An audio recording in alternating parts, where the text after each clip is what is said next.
Moment mal, du bleibst schon hier. Für mich ist das Thema noch lange nicht durch. Also wenn du bitte so freundlich wärst. Stopp, ich habe mich doch schon bei der Siebert entschuldigt. Ja, und bei dir doch auch. Ich glaube dir kein Wort. Weder dir noch Anne. Was? Wir haben kein Verhältnis. Wie oft soll ich dir... Weißt du, seit Wochen frage ich mich, warum du so komisch bist. Und auf einmal macht das alles Sinn. Dass du unbedingt die Schule wechseln wolltest. Weil ich Sportmedizin studieren will, ja. Worüber du vorher nie ein Wort verloren hast. Ich glaube, viel entscheidender ist, dass Anne Siebert dann nicht mehr deine Lehrerin wäre. Das ist totaler Blödsinn, Susanne.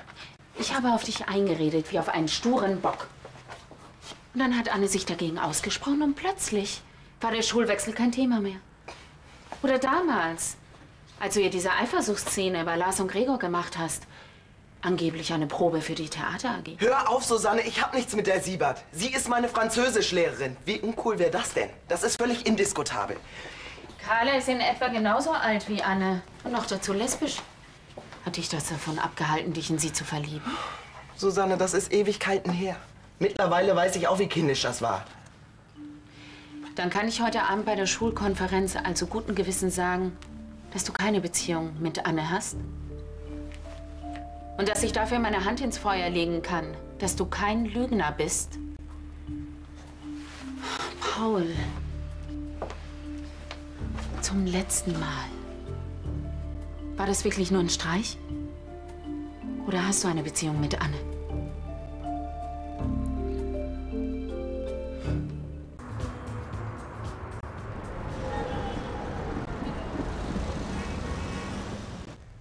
Zuerst habe ich mir wegen der ganzen Fehlstunden keine Gedanken gemacht. Aber als Frau Siebert mir Ordnungsmaßnahmen angedroht hat, sie war die Einzige, die mir das nicht durchgehen lassen wollte. Ja, genau. Und deshalb sind wir auf die Idee gekommen, Frau Siebert eine Affäre mit mir anzudichten. Um sie dann so richtig ins Schwitzen zu bringen. Eine völlige Schwachsinnsidee. Das ist uns inzwischen auch klar.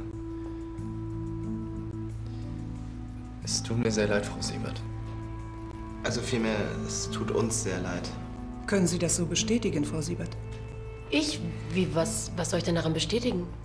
Nun ja, es dürfte wohl auch in Ihrem Interesse liegen, die Umstände zu klären. Wenn Sie also etwas hinzuzufügen haben? Ich habe dem nichts hinzuzufügen. Sind Sie sich da ganz sicher?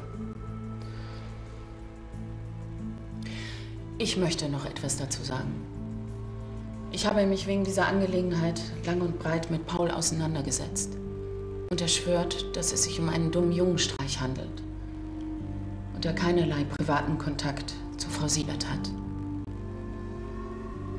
Ich glaube ihm. Die ganze Sache tut ihm sehr leid. Mir auch.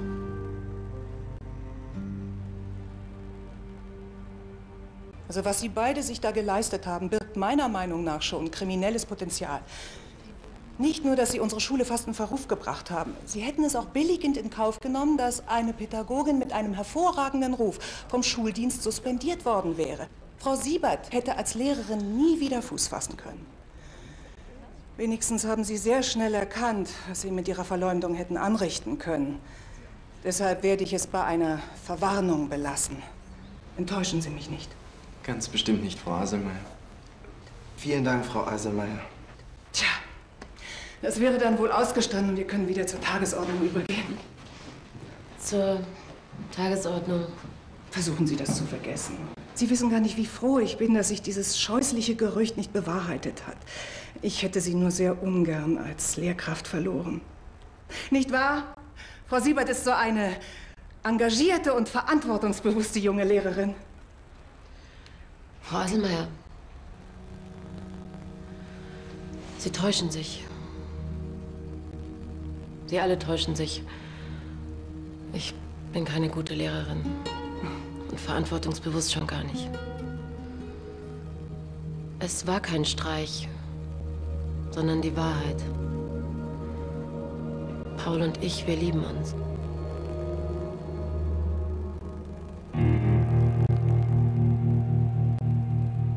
Uns fehlen einfach die Worte, Frau Siebert.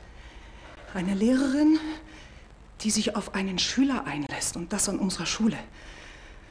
Sie haben Ihre Stellung missbraucht und einen Schutzbefohlenen schamlos ausgenutzt. Noch dazu ist Paul Brandner minderjährig. Er hat in Ihnen eine Vertrauensperson gesehen. Sie tun ja gerade so, als hätte sie mich dazu gezwungen. Ich konnte nicht anders. Wie bitte? Ich habe versucht, gegen meine Gefühle anzukämpfen, aber es ging nicht. Doch was ist eine Liebe wert, zu der man nicht offen stehen kann? Und das will ich jetzt. Ich liebe Paul und ich will mit ihm zusammen sein.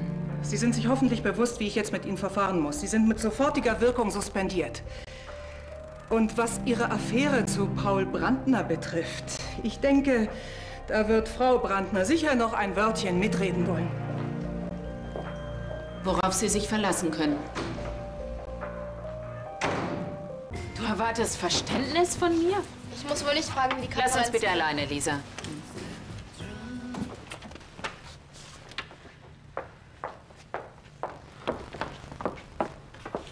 Seit Wochen frage ich mich, was mit dir los ist, warum du so seltsam bist.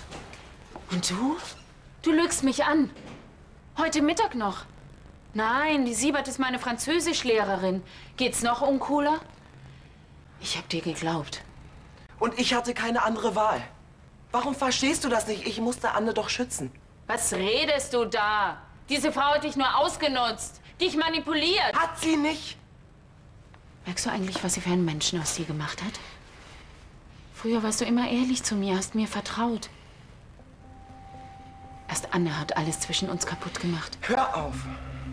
Außerdem ist sie viel zu alt für dich. Such dir ein Mädchen in deinem Alter und komm vor allem wieder runter. Susanne, ich will kein Mädchen in meinem Alter. Ich will Anne, ich liebe sie. Das ist doch Blödsinn, Paul. Du liebst diese Frau nicht. Und du wirst sie nie wiedersehen. Haben wir uns verstanden? Diese Frau hat ihm völlig den Kopf verdreht. Und wenn ich Paul erstmal zur Vernunft gebracht habe, dann sieht er das genauso. Bestimmt nicht, wenn du ihm verbietest, die Siebert zu sehen. Oh nein. Das kannst du nicht machen, Paul. Das lasse ich nicht zu. Paul, Elisabeth ist doch gerade erst ausgezogen. Und wenn du jetzt auch noch abhaust, dann geht hier alles den Bach runter. Es tut mir leid. Susanne lässt mir keine andere Wahl. Es sei denn, du akzeptierst endlich, dass Anne und ich uns lieben und dass wir zusammen sein wollen. Sonst hast du mich hier das letzte Mal gesehen.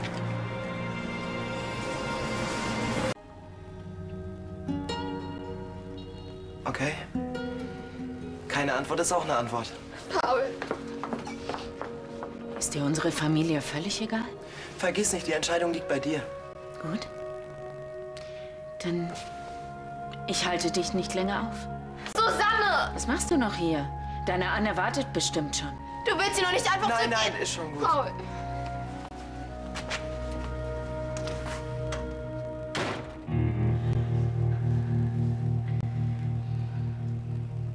Bei mir bist du immer so streng, aber Paul lässt du alles durchgehen. Machst du mir jetzt auch noch Vorwürfe? Was hätte ich denn tun sollen? Ihm verbieten sollen, zu der Siebert zu ziehen zum Beispiel? Wie denn? Indem ich ihn an die Schrankwand kette? Ist ja gut. Ich wollte doch nur, dass er ein bisschen nachdenkt. Dass er zur Vernunft kommt. Aber dass er gleich so reagiert. Eine Beziehung zu einer Lehrerin, die mindestens 10 Jahre älter ist als er. Das kann doch nicht gut gehen. Du redest immer nur von ihm. Möglicherweise mag die Siebert wirklich in Paul verliebt sein. Aber sobald es um ihre Karriere geht, ist das mit den Schmetterlingen im Bauch ganz schnell wieder vorbei. Bestimmt.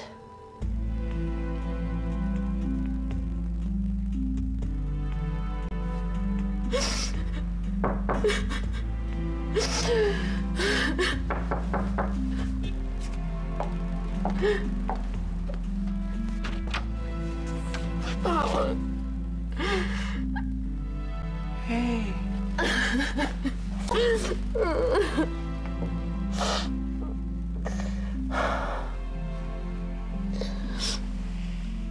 Was hast du damit vor?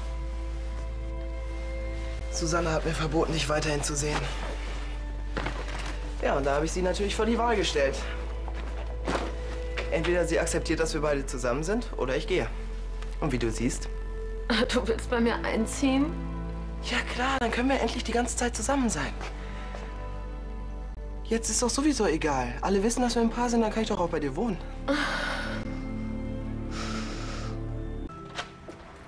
Hi. Hey Lisa, und? Wie war es in der Schule? In Mathe gab es die üblichen blöden Kommentare, als es um Kurvendiskussionen ging. Und so, wir haben... Du weißt, was ich meine. Was willst du denn hören? Paul und die Siebert sind natürlich das Thema. Aber das kannst du dir doch denken. Die Schülerzeitung wollte schon ein Exklusivinterview mit mir machen. Und Paul? Der sagt, es gibt keine Interviews. Paul war auch da? Klar. Ich schätze mal, er will nicht noch mehr Stress mit der Asemeier kriegen. Und hat er sonst noch was gesagt wegen gestern? Dass er nicht zurückkommt. Sorry, aber ich wurde schon den ganzen Morgen bei Paul ausgefragt. Ich brauche echt mal eine Sendepause. Er kommt nicht mehr zurück? Du weißt doch, was Paul manchmal für blöde Sprüche macht. Er meint es ernst. Er war in der Schule. Das ist schon mal ein gutes Zeichen. Ihm ist also nicht alles so scheißegal, wie du denkst. Aber unsere Familie.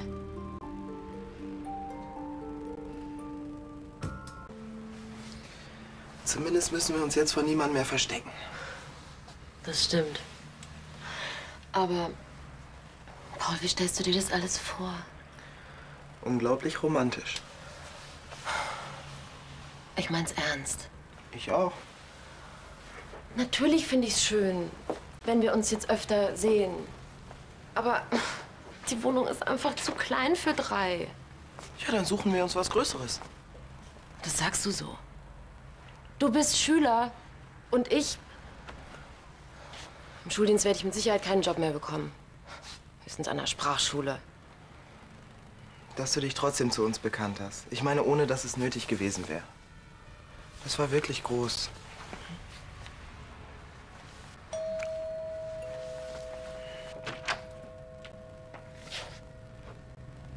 Hallo? Ich möchte zu meinem Sohn. Was willst du? Mit dir reden. In Ruhe. Ich bin nebenan. Wenn du jetzt darauf spekulierst, dass ich meine Meinung ändere, vergiss es. Das habe ich auch nicht erwartet. Gut, dann will ich jetzt mein Leben leben. Und zwar so, wie ich es mir vorstelle. Und der Rest ist dir egal? Dass wir dich vermissen? Arno, Lisa, ich. Die Emo-Keule kannst du gleich wieder einpacken. Du hättest nur meine Beziehung zu Anna akzeptieren müssen. Tut mir leid, das kann ich nicht.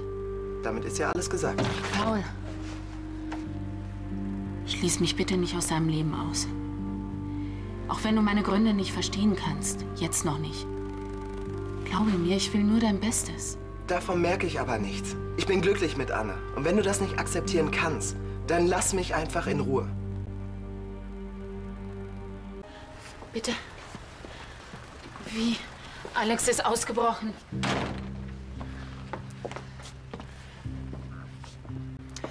Heute Nachmittag. Wie konnte das passieren aus der geschlossenen Abteilung? Die Kollegen prüfen das noch. Bei seiner letzten Therapiesitzung soll er sich sehr über einen Brief seiner Tochter aufgeregt haben. Weil Lisa ihn nicht besuchen will. Ihr Ex-Mann beschuldigt sie, ihm Lisa vorzuenthalten. Die Ärzte befürchten, dass er sich an ihnen rächen will. Das hat er bei der Geiselnahme auf Schloss Königsbrunn auch schon gesagt. Können Sie und Ihre Tochter vielleicht für eine Weile woanders unterkommen? Bis wir Herrn Wiegand wieder gefasst haben. Ich weiß nicht. Wir werden in jedem Fall hier vor dem Haus verstärkt Streife fahren. Mehr können wir im Augenblick leider nicht tun. Ach ja, und verschließen Sie bitte in nächster Zeit gut die Fenster und Türen, ja? Ja. Wiedersehen. Wiedersehen.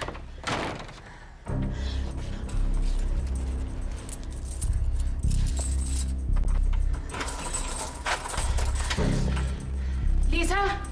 Lisa! Paul, Es spielt doch jetzt keine Rolle mehr, ob uns jemand sieht. du hast ja recht. Es tut mir leid, wie das Ganze gelaufen ist. Es war ja meine Entscheidung, auf der Konferenz die Wahrheit zu sagen. Das Versteckspiel einfach nicht mehr ausgehalten. Ja, meinst du, die heben die Suspendierung wieder auf? Ich weiß noch nicht mal, ob ich überhaupt zurück an die Schule will. Ich war immer gern Lehrerin, aber Ich muss erst mal wieder einen klaren Kopf kriegen. Da habe ich mich aber in eine verdammt mutige Frau verliebt. Im Augenblick fühle ich mich überhaupt nicht so. Ich habe keine Ahnung, wie es weitergehen soll. Wir schaffen das. Zusammen.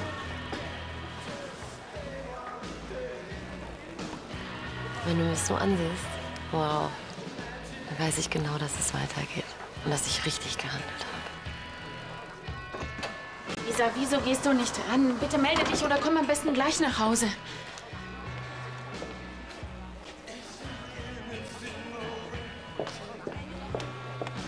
Vergiss es, ich komme nicht nach Hause.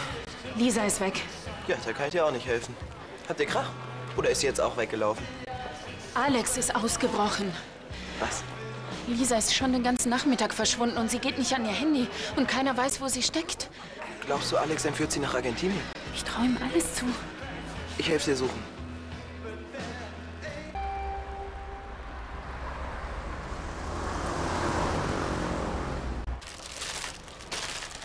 Du rechnest schon mit Pauls Rückkehr? Wieso? Wer soll denn die ganze Milch trinken, die du kaufst? Gewohnheit.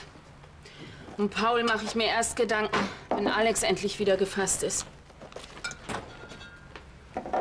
Aber du hältst dich sehr tapfer. Es muss ja eine Riesenbelastung für dich sein. Naja, ich will nicht, dass Papa irgendwas passiert. Aber gleichzeitig habe ich total Angst, dass er mich nach Argentinien verschleppt oder einem von uns wieder etwas antut.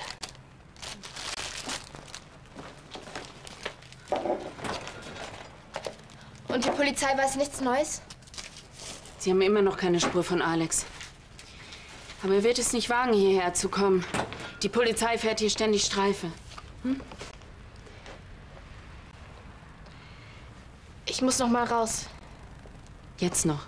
Ja, in die Schule, der Infoabend zur Oberstufe. Das ist echt wichtig. Soll ich mich dann einschließen, bis Alex gefasst ist?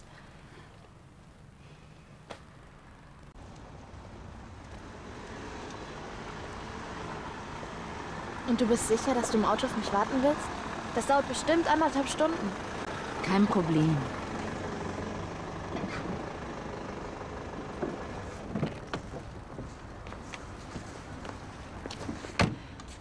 Jetzt echt?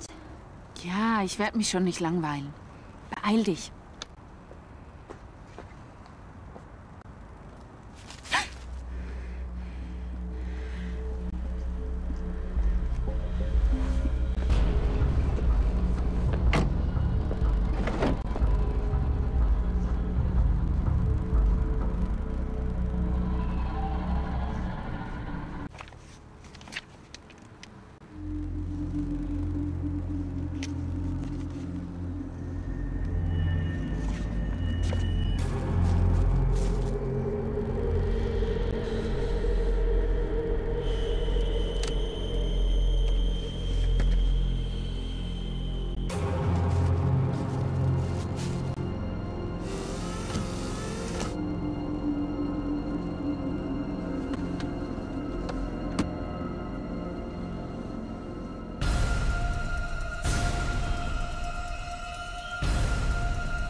Susanne, ich bin's doch nur.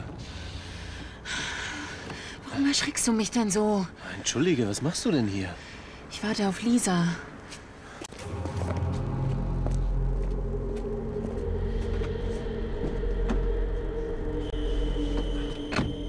Und ich habe die ganze Zeit das Gefühl, irgendjemand beobachtet mich. Dein Ex-Mann? Also ich kann dich beruhigen, ich habe weit und breit niemanden gesehen. Ich bin schon total runter mit den Nerven. Hoffentlich erwischt ihn die Polizei bald.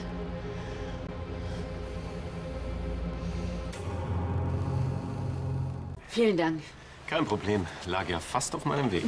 Wie, du willst schon wieder gehen? Warum bist du dann überhaupt mitgekommen?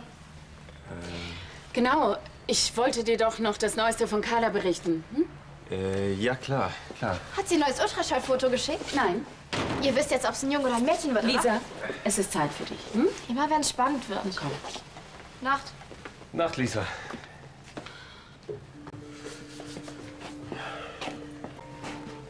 Entschuldige, dass ich nicht gleich geschaltet habe.